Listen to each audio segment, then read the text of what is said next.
tsotra, tia mozika, tia mihira, tia mitendry gitara.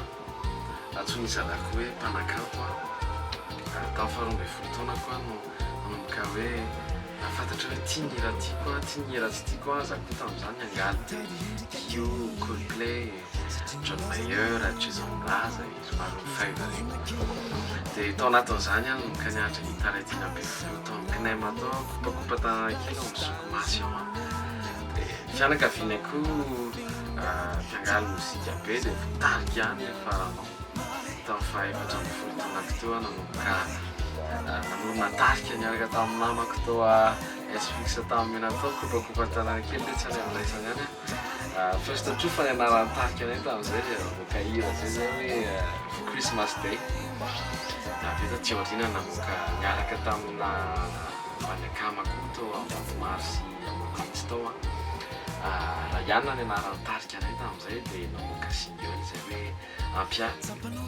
Dia Johasina moa zany nanomboka nandeha ireny dia namoaka hira nahafantaranareo ahy ireny fahatsiarovana mifankafantatra. Revin-gadra dia amin'izao tsy amtezo namoaka rakikira ino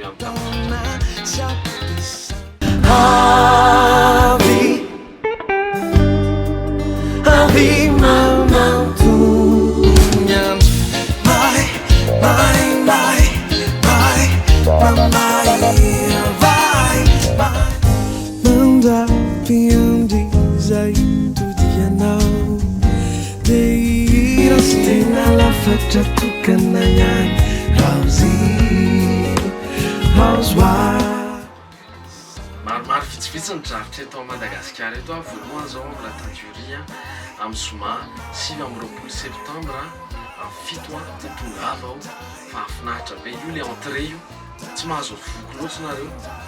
Dia avy eo ho any Antsirabentsika inana le résistance le tsaramaso kabary be ao daholo ny atao vazo rehetra tongava be daholo nareo avy ao Antsirabe na tsy Antsirabe fa tongava daholo ao Ambaraingo. Hamaraparana ny tournéako eto Madagasikara dia ao Sambalia Antsahavola ny 14 oktobra.